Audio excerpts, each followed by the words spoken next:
Welcome to the Deep Dive. So glad you could join us today. Yeah. Living here in our fantastic community of Sioux Falls, we're just surrounded by things that feel, well, totally normal, right? They're so familiar, they kind of just blend into the background. But what if we told you there are these, amazing layers of history and some pretty surprising facts hidden right there, things connected directly back to us?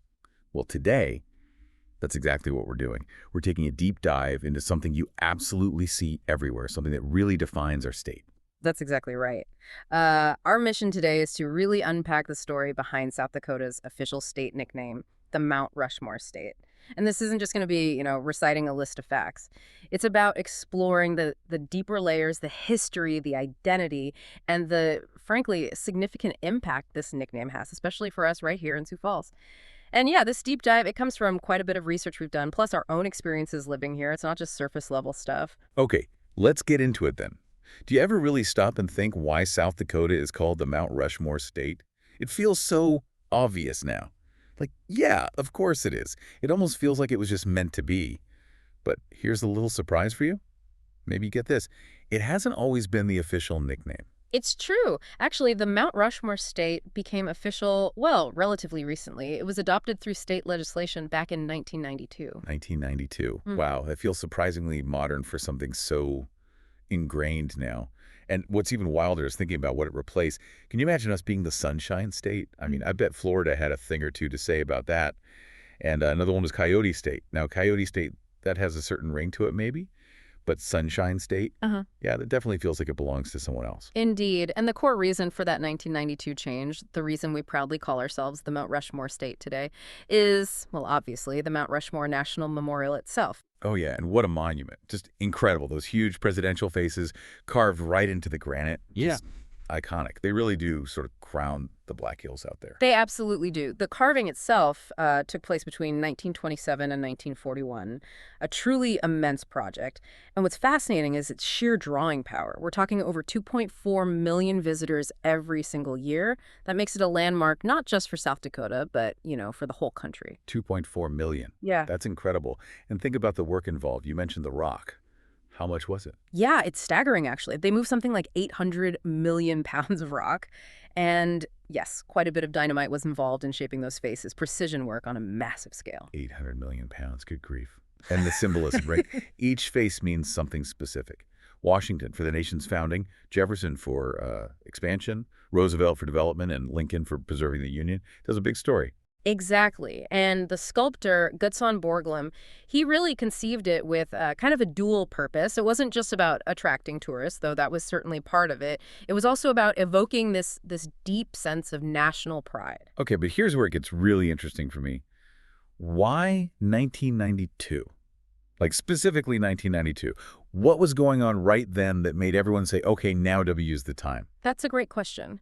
So it was State Representative Chuck Mateer who formally proposed it that year. His main argument was really about leveraging the monument's global recognition. It was already famous worldwide. He wanted to firmly tie the state's identity to it.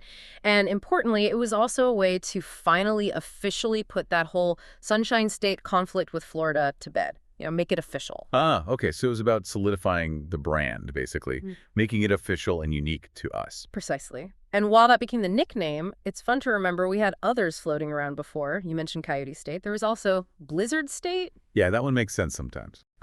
And Artesian State, which points to our unique geology, those natural underground water sources that were so vital early on, and even a land of infinite variety. Quite poetic. And here's a fun little detail. Even though Sunshine State officially ended in 92, you can still find a sun symbol on our state flag today. A little leftover sunshine. I like that. Okay, so let's bring this back home. What does all this history, this nickname, mean for us, especially right here in Sioux Falls? How does a huge monument, hundreds of miles west, actually connect to our daily lives here? Well, it connects in some really significant ways. Mount Rushmore isn't just, a big sculpture. It functions as the state's primary economic driver when it comes to visitors. Because it draws so many people, it acts as this massive tourism engine for the entire state. And that quietly helps fuel everything from infrastructure projects to small businesses statewide. Right. You feel those ripples, even here. So how specifically does that reach us in Sioux Falls? I mean, think about it all that tourism supports, the roads people use to get out west, right? And the restaurants they stop at along the way. And a big one for us here, lodging. We see a ton of lodging referrals from Sioux Falls, the Keystone, and the Black Hills area. People fly into our airport. Maybe they stay a night or two here, grab supplies, then make the drive. We're definitely a key stopping point for those package tours, flights. It's a direct boost to our local economy right here. Absolutely. And there's also a kind of cultural bridging effect. If you actually go to the memorial, you'll notice the avenue of flags leading up to it. South Dakota's flag is right there. It visually links the monument to our statewide identity, making it a point of pride for everyone in South Dakota, no matter where they live. But, it's also really important to touch upon the Lakota connection and controversy. This isn't a simple story. The site itself, Mount Rushmore, sits on land within the Black Hills that is sacred to the Lakota people. They call it Pasasapa. And the mountain formation, specifically Six Grandfathers, or Taichua Shila Shakpe. Now, the U.S. Supreme Court actually acknowledged decades ago that this land was taken unlawfully from the tribes. They offered financial compensation, quite a large sum now with interest. However, the Lakota Sioux tribes have consistently refused that money. They maintain their claim isn't about money, it's about the return of their ancestral land. Wow. Okay. That definitely adds a really significant layer to understanding the monument and its place here. It does. It's not just a historical footnote. It's a living issue, a tension, really, right at the heart of our state's most famous symbol. It kind of forces us to think about these complex intersections of national pride, state identity, and unresolved historical justice. It's a crucial, ongoing part of the monument's full story. And it really encourages us all, I think, to think critically about history, about belonging, and about the land itself. Yes, that's powerful. It really makes you think differently about those iconic faces. So as we wrap up this deep dive, I think it's clear that South Dakota's nickname, the Mount Rushmore State, it's really more than just some clever tourist marketing, isn't it? It's a profound statement about our identity. Those faces connect us to big national ideals, they foster state pride, but they also, importantly, open the door to these deeper, sometimes difficult conversations about our history, about who belongs, and how we care for our lands. Absolutely. So here's a thought to leave you with today. What does this all mean for you, personally?